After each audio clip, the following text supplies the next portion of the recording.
여러분 반갑습니다. 역사탐정입니다. 이번 영상에서는 우리가 문헌에서만 보고 있고 또 이분을 일러서 신화 전설 속의 인물이라고 하는 고향 임금님에 대한 그 내용을 말씀드리도록 하겠습니다. 오늘의 영상의 주제는 고향 임금님과 조선의 관계에 대해서 설명을 드리도록 하겠습니다. 먼저 우리가 조선이라고 하는 글자를 이렇게 보고 계십니다. 우리가 흔히 고조선이라고 얘기를 하면 이련 스님이 기록해 놓은 단군에 관한 그 기록을 통해서 기원전 2333년 이것이 고조선의 시작이었다 이렇게 알고 있는 상황이죠. 또 그 시기는 요 임금님과 같은 시대 동시대의 인물이었다 이렇게 보고 있습니다. 그렇지만 2333년 이것은 상징적인 숫자일 뿐 실제로 우리가 인식하고 있는 고조선이라고 하는 것은 기껏해야 위만조선, 기자조선 뭐 이런 식의 기원 100년을 넘지 않는 우리 역사 반만년이라고 하면서 실제로는 절반 정도에 불과한 그러한 역사만을 우리는 설명을 하고 있습니다. 그나마 그것도 우리 스스로는 자료가 없기 때문에 주로 오늘날 중국이라고 일컫는 그쪽의 기록을 보고 의지해서 설명하고 있는 것이 우리의 현실이다 이렇게 볼 수가 있습니다. 다만 그것을 좀 더 보완하는 차원으로서 만주나 또 이렇게 그 요동 지역에서 발견되는 우리의 그 유물들 그것을 통해서 이때도 우리의 역사가 이 땅에 있었구나 하는 것을 깨우치는 그런 수준에 지금 머물러 있는 것입니다. 그러나 보통적으로 난 놓고 기억자를 모른다고 하는 것처럼 그때 당시에 적어도 4000년, 4500년 전에 그런 유물들이 우리 눈앞에 있음에도 불구하고 우리는 그것을 알아보지 못하고 그것을 그냥 한족의 것 이렇게 알고 있습니다. 그렇지만 한족이라는 건 존재하지도 않는 민족의 이름이고 어떠한 정치적 또 문화적 필요에 의해서 만들어진 인위적인 개념이다. 이것을 이미 우리는 여러 가지 언론 매체라든지 학자들의 또 그것을 실제로 유전자를 분석을 해서 내놓은 그 결과를 통해서 한족이라는 건 존재할 수 없는 허구의 민족이다 하는 것을 우리는 이미 접해왔습니다. 자, 그럼 이번에는 이 조선이라고 하는 이 글자를 통해서 우리가 그러한 내용을 우리가 공감할 수 있겠는가 하는 것을 영상을 통해서 한번 살펴보시기를 바랍니다. 말씀을 드리겠습니다. 자, 여기서 보면 이 조, 우리가 흔히 알고 있는 번째자입니다.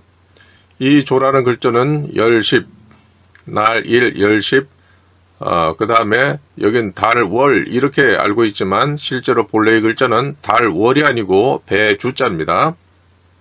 그러니까 여기에서 보면 이건 갑골문에 나오는 조라고 하는 글자입니다. 자, 그러면 여기에 이렇게 나무에서 가지가 뻗어난 것 같은 이것은 우리의 유물에도 드물지 않게 볼 수 있는 그런 초기의 글자가 되겠습니다. 이것은 초라는 글자가 됩니다. 초. 그래서 아마도 조선이라는 글자와 초라는 이것은 발음이 본래부터 닮지 않았겠는가 하는 것을 우리가 추정해 볼 수 있겠는데요. 이 초라는 글자는 본래는 가운데에 이렇게 신이라는 글자가 있고 신이라는 글자가 있고 자, 보시는 대로 이 직선이 신이라는 글자고 그 다음에 여기에서 갈라져 나갑니다. 이것은 신의 그 아들, 딸 이 세 분을 합쳐서 삼신이라고 한다는 개념을 이미 영상을 통해서 설명을 드렸고 또 매 영상마다 그 설명문에 그 링크가 되어 있으니까 이 부분에 대해서는 한번 링크된 영상을 보시고 이 설명을 들으시면 보다 정확하게 이해를 하실 수 있겠다 이렇게 생각됩니다. 그래서 이 가운데 있는 이것은 고조선의 시조, 첫 인물이 되는 신농 천신 하나님이 되겠고, 또 이 한쪽은 아드님,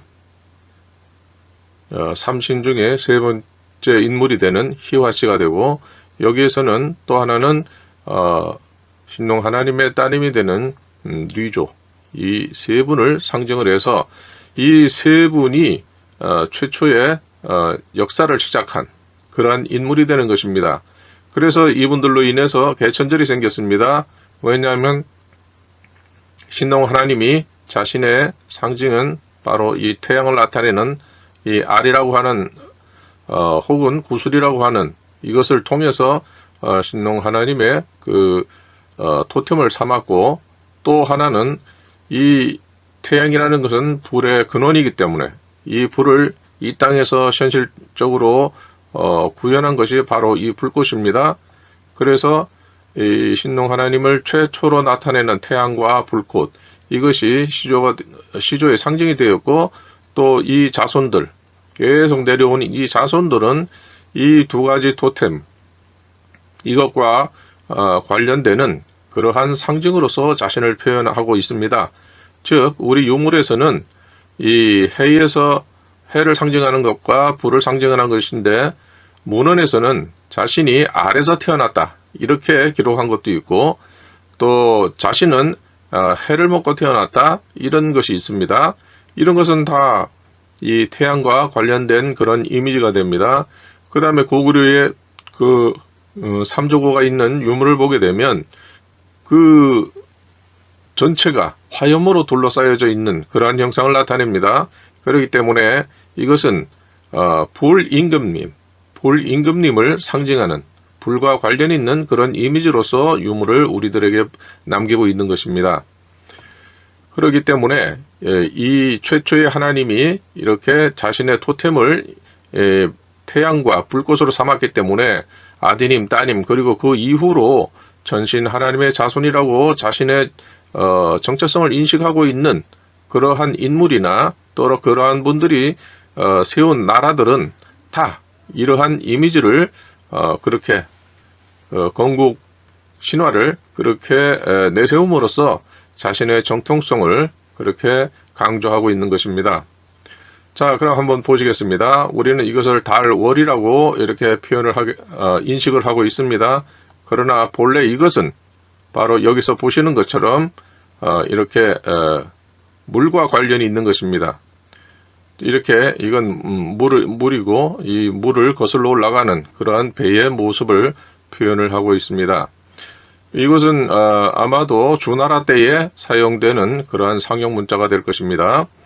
또 여기서도 마찬가지로 물이 흐르는 그러한 형세를 그렸고, 또 여기에서도 마찬가지로 이렇게 되어 있습니다. 그 다음에 이 앞에 조로 읽을 수 있는 다른 모양의, 다른 형태의 글자들이 이것 말고도 추가로 더 있습니다. 그러나 그 상징하는 바는 다 닮아 있습니다. 그렇기 때문에 이것을 모두 통합할 수 있는 그러한 글자로서 허신, 설문해자의 저자가 되는 허신이 바로 이 글자로서 종합을 했습니다.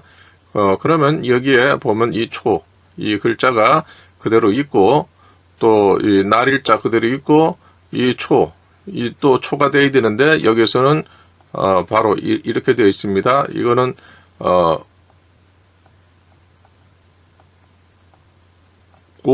고와 같은 글자입니다. 그래서 이 고라고 하는 것은 어떤 생명, 숨을 불어넣는 그런 뜻을 가지고 있고, 따라서 이 앞에 있는 시조, 할아버지가 되는 천신 하나님과 그 따님, 이 노예가 구분 그런 모양이고, 이것이 우리에게 보이는 고곡이라는 의미가 됩니다. 그래서 저는 개인적으로 고곡이라는 말은 이 뉘조와는 아무런 관련이 없기 때문에, 양잠신과는 아무런 관련이 없는 단어이기 때문에 이것을 본래의 뜻을 찾고자 한다면 이것이 노예를 나타내는 옥이다 해서 잠옥, 즉 잠옥, 이렇게 명칭을 붙이는 것이 옳다. 그렇게 보고 있습니다. 그리고 여기에 나타나는 고라고 하는 것은 숨을 불어넣다, 어떤 사람의 정신적인 활동, 두뇌의 활동, 이런 것을 나타내는 것입니다. 그렇기 때문에 앞에 요 표현된 바로 하나, 둘, 그 다음에 그 밑에 이 두 집안이 혼인을 해서 태어난 최초의 인물, 이렇게 해서 세 분, 이것이 삼신을 나타내는 것이죠. 그래서 설문회제에서는 삼신을 하나로 표현하게 되면 이렇게 되고, 많은 청동 근문이나 또 갑골문에서 가끔 보이는 것이 바로 이런 아자입니다. 그래서 이 집이라고 읽는 이 글자는 하나로 모아놓고 되어 있지만, 이것은 밖으로 확장하는 그런 의미로서 싹이 나고 또 그 다음 세대가 이어지는 그 어떤 연속성을 강조하는 의미로서 아자가 되는 것입니다. 그렇기 때문에 이것이 삼신을 나타내는 것이고, 그 밑에 이 고자는 바로 이 삼신으로 말미암아 역사가 숨통이 트였다, 역사가 시작되었다, 이런 의미가 되는 것이죠. 그리고 이 삼신을 받드는 최초의 인물이 바로 이 주로서 자신을 나타내는 인물이 되는 것입니다. 그래서 설문회자에서는 매우 정확하게 이렇게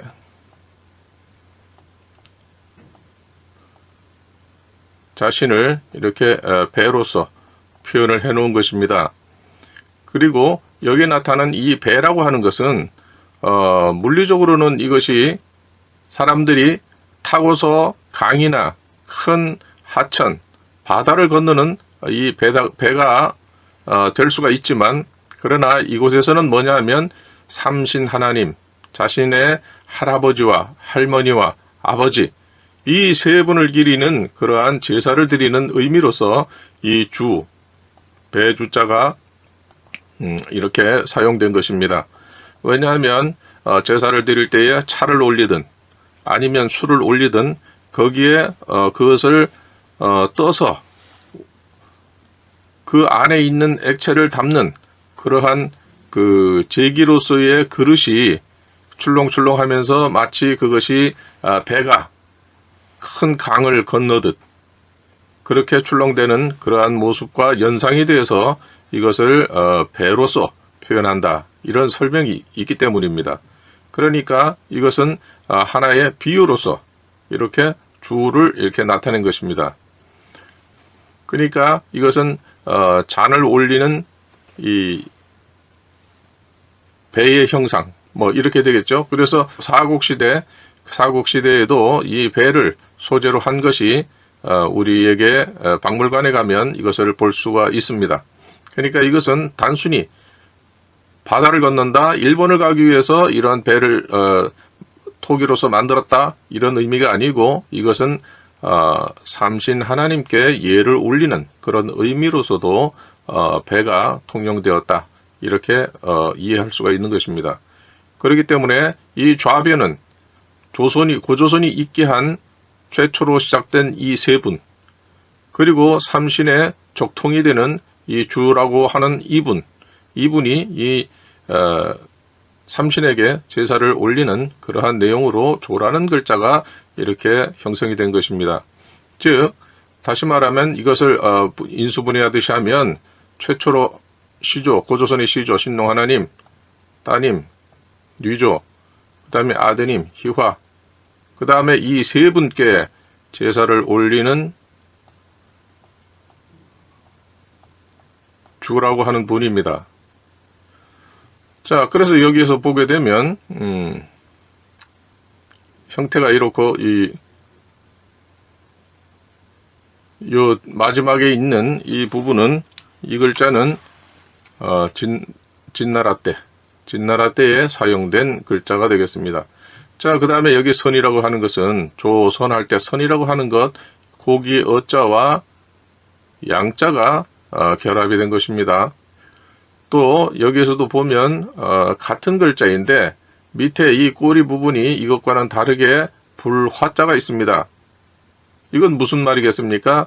자신이 삼신의 자손이라고 하는 것, 어를 토템으로 한 사람이 삼신의 자손, 즉 불임금님의 자손이라고 하는 것. 그래서 불임금님의 상징이 되는 불꽃을 여기에 이렇게 둔 것입니다. 그러면 불임금님은 사기에서 무엇으로 기록되었습니까? 염제, 불꽃 두 개를 해서 강렬한 화염을 나타내는 그러한 염제 하나님을 나타낸 것입니다. 그러니까 이 물고기를 자신의 상징으로 삼은 사람은 자신이 불임금님의 자손이다, 이러한 것을 알 수가 있겠고, 이 양이라고 하는 이것은 신농 하나님, 불임금님, 천신, 이분이 본래에는 이 청동기 문명으로 진입하기 전에는 이분이 양측이었다는 것입니다. 그래서 양을 쳤기 때문에 자신의 토템을 양으로 이렇게 표현을 한 것입니다. 그러니까 이 양이 여기에 들어있고 또 자신의 토템, 어가 여기에 있습니다. 그리고 이 양이 바로 불임금님이라고 하는 것이 여기에 표현되어 있는 것입니다. 이건 설문해자의 글자인데 역시 이것도 정확하게 이 글자가 여기 들어 있습니다. 자, 그 다음에 요건 양자. 이후로는 다 이렇게 불화자를 써서 자신이 불임금님의 자손이다 하는 것을 여기에 표현을 해두고 있습니다. 자, 이것은 청나라 때의 사고전서에 있는 그때 당시에 왕실에서 확보한 또 전해온 그러한 청동 금문을 모사하고 직접 이렇게 그리고 여기에 또 탁본을 뜨거나 혹은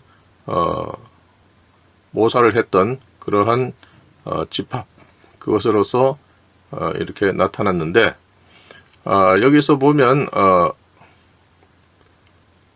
해가 있고 우린 이걸 알이라고 표현합니다. 이건 순 우리말로서 해의 뜻입니다. 그 다음에 이건 고자가 됩니다. 여기에서 고자는 요 삼신. 그렇기 때문에 그 자손들은 바로 이 고자의 윗부분, 이것은 족표가 됩니다. 그 자신이 어디에 시조 할아버지가 누구였고 어떻게 자신이 정체성이 시작되었는가 하는 것을 나타내주는 최초의 표시입니다. 그렇기 때문에 이것은 생략이 될 수도 있고 같이 쓸 수도 있습니다. 그 다음에 요 밑에 있는 이 삼각형. 자, 여기에서는 다 이렇게 흰색으로 다 되어 있고 여기 밑에는 그냥 선만 나타나 있습니다. 그리고 이렇게 작대기가 되어 있습니다. 이것은 무엇이냐면 삼신 중에서 삼신을 모신 사당에서 신농 하나님, 요 신농 하나님께 제사를 드리는 사람이다. 이렇게 되어 있는데 또 이것이 두 개가 합쳐진 것입니다. 그래서 이 두 개가 합쳐져서 나타난 글자가 바로 요 글자가 되는 것입니다. 그러니까 삼신 하나님께 제사를 드리는, 시조 하나님께 제사를 드리는 두 번째 인물이 되는 것입니다. 그러면 자기 앞에서 최초의 인물은 누구겠습니까? 최초의 인물은 자기 아버지, 생신부가 되는 마지막 세 번째 삼신이 되는 것입니다. 그러니까 이분의 아버님이 천신 신농 하나님이기 때문에 돌아가신 이후에 이분을 기린 분이 되는 것입니다. 그래서 또 여기 마찬가지로 양뿔이 있습니다. 그리고 본래에는 이분이 이렇게 돼야 맞는데 지금 여기에서는 양뿔에 역삼각형으로 되어 있습니다. 이건 무슨 뜻일까요? 이것은 본래 자기가 결혼하기 전에 나타나는 친정에 있을 때의 그 형상이라고 볼 수 있고, 이 역삼각형은 지난번 영상에서 말씀드린 것처럼 이분은 역삼각형은 소호 금천씨가 되겠습니다. 그렇기 때문에 소호 금천씨가 이 장인이 되고 소호 금천씨의 그 집으로 또 그 족단으로 장가를 가서 그 소호금천 씨의 그 지위, 권위를 잇는 사람, 그것이 사위가 되는 것입니다. 그래서 이것은 이미 한번 그 영상에서 설명드렸는데요. 이런 족보가 나와 있었습니다.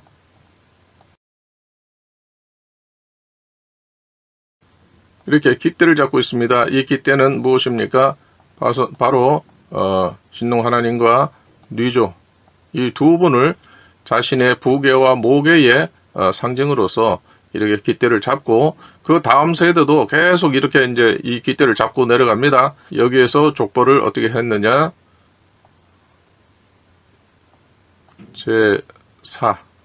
우리는 지금 이걸 기로 읽죠. 그 다음에 할아버지 알씨, 그 다음에 아버지 계씨, 이렇게 새겨진 금문이 발견이 되었습니다. 즉 그렇기 때문에 여기에 이 양뿔이 이렇게 어긋나게 되어 있는 이것은 바로 이분이 바로 여기 제4 요로 되어 있는 최초의 이 역삼각형을 자신의 시칭으로 나타낸 이분의 집에 족단으로 장가를 가서 거기에 집안을 잇는 그런 사람이 되었다 하는 것입니다. 그분이 바로 고향 임금님이다. 즉 고향이라고 하는 분은 태어나기는, 자신의 생신분은 바로 천신 하나님이 할아버지가 되고 희화씨가 자기 아버지가 되고 그 다음이 자기입니다.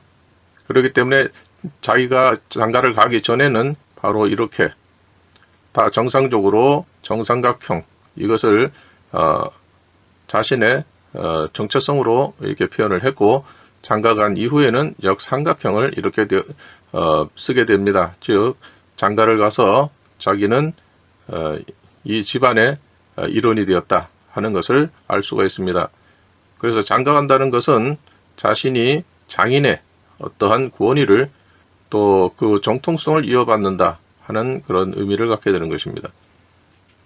자, 여기에 설명되어 있는 이 글자들은 조선의 우측에 있는 이 주에 관한 그러한 설명입니다. 배주자죠. 그래서 설문에서는 선, 배다. 옛날에는 공고와 화적이 나무를 쪼개서 배를 만들고, 나무를 베어서 노를 만들어 통하지 못했던 것을 건너가게 했다 하는 뜻이 되죠. 자, 여기 자원에서는 또 하나의 배 한 척을 나타낸 형태다 이렇게 되어 있고, 갑골과 금문에서는 주선지형 해가지고 배를 나타내는 형태, 그러니까 배와 선은 이게 구별을 했습니다. 한나라 이전에는 배를 주로 불렀고 한나라 사람은 선이라고 이렇게 표현을 했다. 또 그리고 이 배를 자신의 상징, 집안의 상징 이렇게 하는 성으로 사용되었다. 진나라에는 대부, 주지교라는 인물이 있었고, 이 주라고 하는 이 글자는 상통, 서로 이렇게 통용할 수 있다. 그러니까 주라는 글자 대신에 나라 이름 주로도 사용될 수가 있다. 이런 설명이 되겠습니다. 그리고 여기에 나오는 이제 공고나 화적이라고 하는 것은 황제와 요순 그 시대 사이의 사람 인물을 나타낸다. 그래서 화적은 아마도 화익 곧 백익을 나타내는 것 같고, 교공기에서는 주를 배주자를 나라 이름 주 이 글자와 이렇게 바꿔 쓴다. 바꿔 쓸 수 있다. 이렇게 설명을 하고 있습니다. 자, 그럼 여기서 한번 보시겠습니다. 우리가 이 R을 한번 보시겠는데요. 자, R은 원초적으로 신농 하나님 그분의 토템인데 그것을 계속 이어 내려가는 겁니다. 그래서 오늘날 우리도 알에서 태어났다고 말할 수가 있습니다. 왜냐하면 고조선의 자손이라고 생각한다고 하면 이분이 토템이 알이기 때문에 우리는 계속적으로 한민족이 있는 한은 모든 사람이 알에서 태어난 사람입니다. 그렇기 때문에 알에서 태어난 자손, 이런 의미에서 알자 이렇게 얘기를 합니다.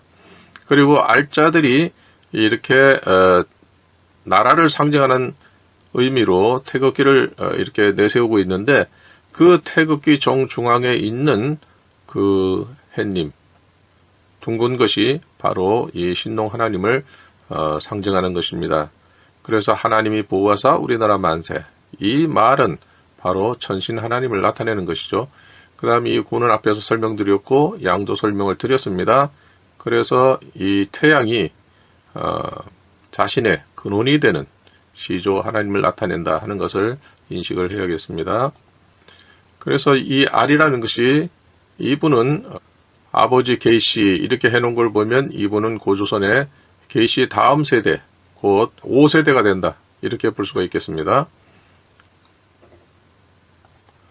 그 다음에 이것은 청동 창에 고조선 시대의 족보 인물이 20명의 시칭이 새겨져 있었는데, 그것이 고조선의 3대, 4대, 5대의 족보를 기록하고 있었습니다. 그래서 이것은 고조선 3대째, 즉 고향 임금님과 동시대를 살았던 그 형제들의 이름이 되겠습니다. 그래서 여기서 보면 대조 1, 4 이래 해가지고 이렇게 되어 있고, 그 다음에 고향 임금님은 여기에 햇님으로 되어 있습니다. 여기에 또 하나 햇님이 있는데, 이것은 아마도 그때 당시는 모계 사회이면서 푸나라와 사회였기 때문에 이건 혹시 작은 서방님이 아닐까 이런 생각이 듭니다.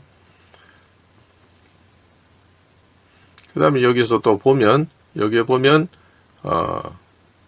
이 부부간에 이렇게 네 분이 이 안에 들어 있습니다.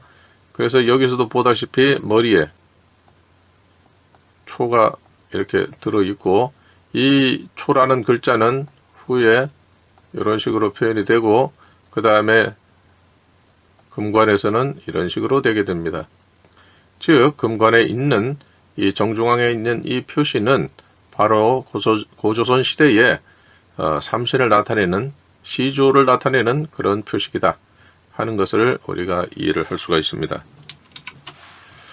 자, 그 다음에 여기서 보면 이건 삼신을 모시는 그러한 그 무릎 꿇고 삼신께 예를 표하는 그러한 모습으로 볼 수가 있겠고, 그 다음에 이 고향 임금님, 정옥 고향이라고 표현되어 있죠. 거기에서는 여기서 보면 이 알을 나타내는 이분이 마침내 고조선을 나타낼 때 그 조라는 글자 우측에 있는 이 배주자가 여기 들어 있습니다. 이때에 이 배주자 양옆에 손이 이렇게 양쪽으로 있는데, 이것은 무엇인가 하면 이 배주라고 하는 것은 사신을 접대하는 그런 의미가 있습니다. 즉 한쪽 손은 이렇게 위로, 한쪽 손은 아래로 되어 있는 이것은 이 배주자인데, 말씀드린 대로 잔을 나타낸다고도 설명을 드렸습니다. 그래서 잔을 주고받는, 윗사람이 주고 또 아랫사람이 받는, 주고받는 그러한 형상을 표현한 것입니다. 그렇기 때문에 이것은 바로 고향 임금님이 되기 전에 이런 그 사신을 접대하는 그러한 직책을 맡았던 때에 만든 그러한 금문이다, 이렇게 볼 수가 있겠습니다. 그 다음에 여기에서는 또 보면 깃대가 이렇게 있습니다. 깃대가 있고, 그 다음에 이것을 손으로 붙들고 있습니다. 그래서 이 글자는 오늘날 성자로 읽힙니다. 비슷하죠? 여기 이렇게 되어 있고, 이렇게 되어 있고, 이렇게 성자로 읽습니다. 그리고 여기선 계, 부 이렇게 되어 있죠. 그래서 이 성이라는 것은 누구냐? 바로 이 고양시의 아드님, 아들이 되는 분입니다. 그 다음에 아까 예를 들었던 이분, 이 성씨의 아드님이 됩니다. 그래서 여기서는 같은 성이라도 여기 그릇, 이것을 나타내는 글자가 여기 포함됩니다. 그렇기 때문에 고조선에서는 3대, 4대, 5대 이렇게 되는 것입니다.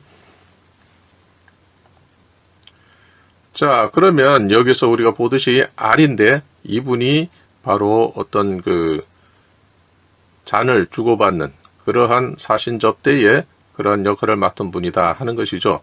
그러니까 조선이라고 하는 글자에 배주자가 있는 것은 바로 고양정욱 임금님이라고 하는 것이 합리적인 추론이다 이렇게 볼 수가 있겠습니다. 그래서 이 청동기 안에는 이렇게 이런 글자들이 들어있게 되는 것이죠. 자, 여기서 한번 보시겠습니다. 배주자가 이거는 누운 형태입니다. 그래서 이 배주하고 이분은 글자가 호자와 결합이 된 글자 같은데 이것은 읽는 사기에는 나타나지 않은 그런 인물인 것 같습니다. 이 주가 여씨와 차씨를 위해서 이 금문이 있는 그러한 청동기물을 만들어 드린다 이렇게 기록을 하고 있습니다. 자, 여기서도 보면 이 같은 누운 주자죠.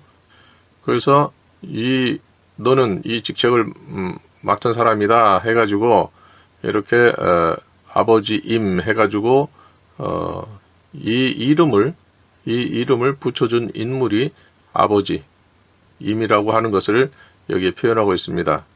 이건 잘못하면 공이라고 읽을 수도 있는데 공이 아니고 임입니다. 맡을 임자. 그래서 본래는 이런 임자고 오늘날 우리는 이것을 이렇게 볼 수가 있습니다. 이때 당시에는 이 글자입니다. 그래서 여기에 보면 바로 그 임으로 보이는 분이 여기에 이렇게 되어 있는 것입니다. 자, 여기에서도 이 무라는 글자가 있습니다. 이 무라는 글자는 바로 이 임, 형일임인데 형일임의 형님, 바로 위에 형님이 형일무가 되는 것입니다. 이렇게 되는 것입니다. 그 다음에 누운 글자인데 이 열십이라고 하는 것은 나타나질 않습니다. 나타나질 않기 때문에 이분은 아마도 이 윗대 3대, 4대, 5대만 이 족보가 확보됐기 때문에 그 1대, 2대 이때의 청동창에 새겨진 그 이름은 아마 언젠가는 발견되지 않을까 기대를 하고 있습니다. 이 주라고 하는 것은 직책입니다. 이 주라는 직책을 최초로 받은 분은 고양 임금님인데, 그러니까 임금님이 되기 전에 고양씨인데 여기에 이 표현이 되어 있습니다. 여기서도 아까 앞에서는 이렇게 해서 삼신을 나타냈는데 지금 여기에서는 그 부인이 이렇게 세 개로 해서 자신을 나타내고 있습니다. 삼신에게 예를 드리는 사람, 삼신을 붙잡은 사람, 삼신께 예를 드리는 사람 이렇게 되어 있습니다. 그렇기 때문에 아까 그 글자와 같은 그런 글자로 볼 수가 있습니다. 그 밑에는 또 역시 마찬가지로 같은 인물이 여기 표현되어 있습니다. 자, 그래서 이때 당시에 여기에 보면 주, 작, 보, 괴 이리 되어 있습니다. 그 주씨가 이 보배로운 청동기물을 만들어서 드립니다. 이렇게 표현이 되어 있고요. 또 여기서도 이 주씨와 관련된 것이 아버지가 신씨, 할아버지가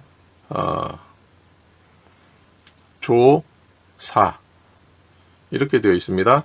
그렇기 때문에 이것도 아까 앞에 나타난 청동 기물 3대, 4대, 5대를 대조해서 맞춰보면 이분이 어느 시대에 몇 번째 형제 중에 몇 번째 인물이구나 하는 것을 확인할 수가 있습니다. 이 주자가 되는데 이렇게 이름을 지어준 분이 아버지 을씨입니다. 또 이거는 아까 앞에 있었네요.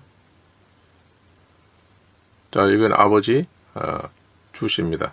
그래서 이 아버지 주는 바로 신농 하나님이 처음으로 자신의 토템으로 삼고 대를 이어가면서 그 후손들이 정통성을 잇는 적손, 정통성이 있는 자손일 경우에는 이것을 이어받는 것입니다.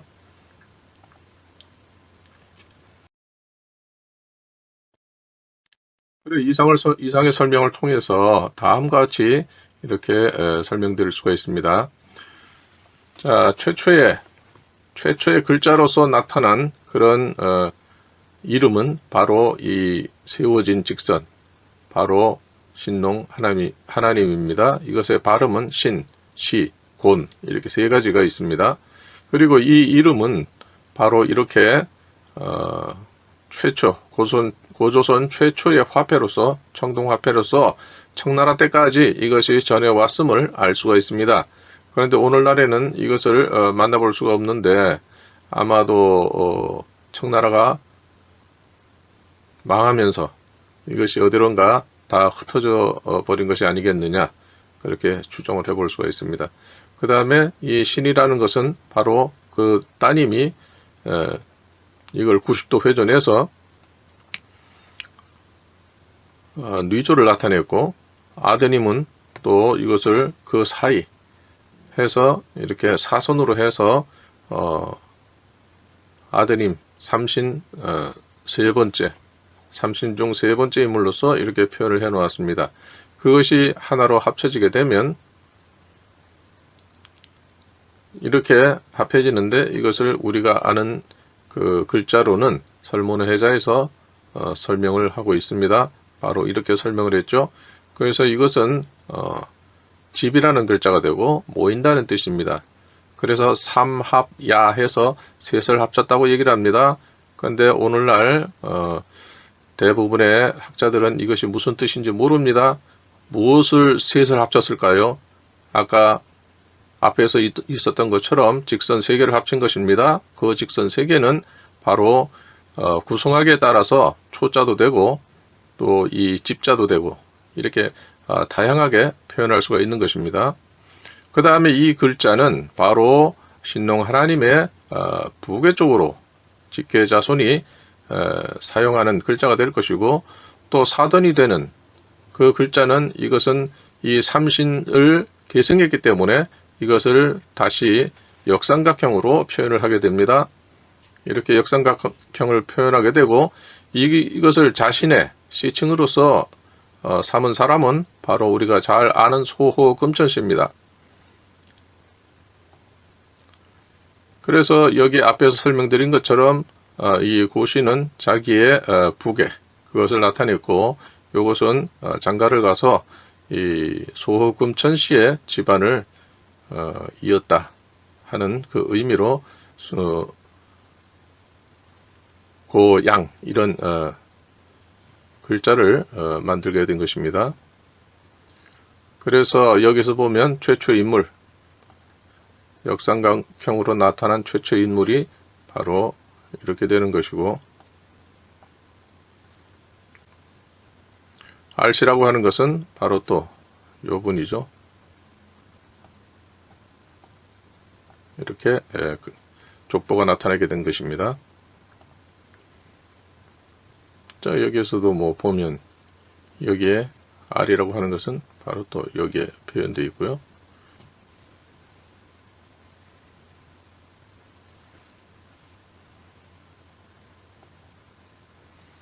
그래서 요 글자가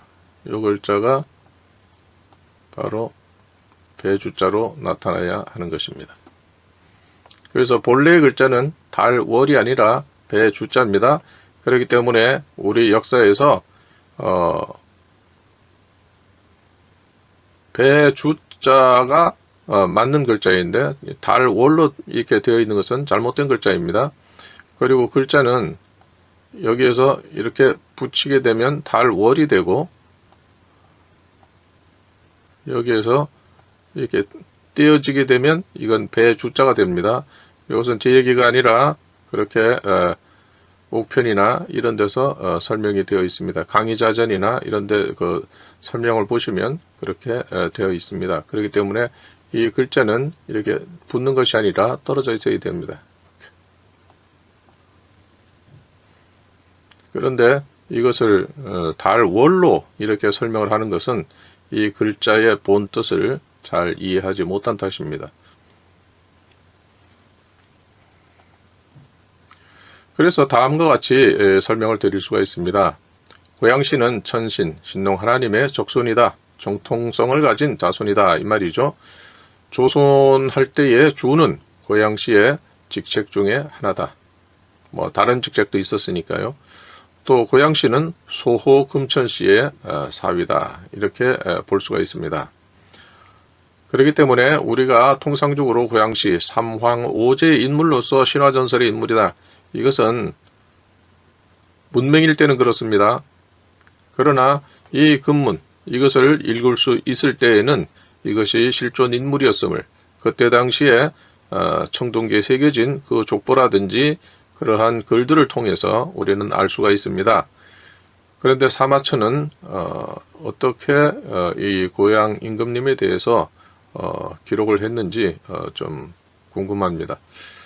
이상으로서 가장 기본적인 고양 임금님에 대한 또 고양 임금님이 배주자를 자신의 상징으로서 내세운 그러한 인물이었음을 여기에서 설명을 드렸습니다. 영상 시청에 감사드리면서 다음 영상에서 찾아뵙도록 하겠습니다. 고맙습니다.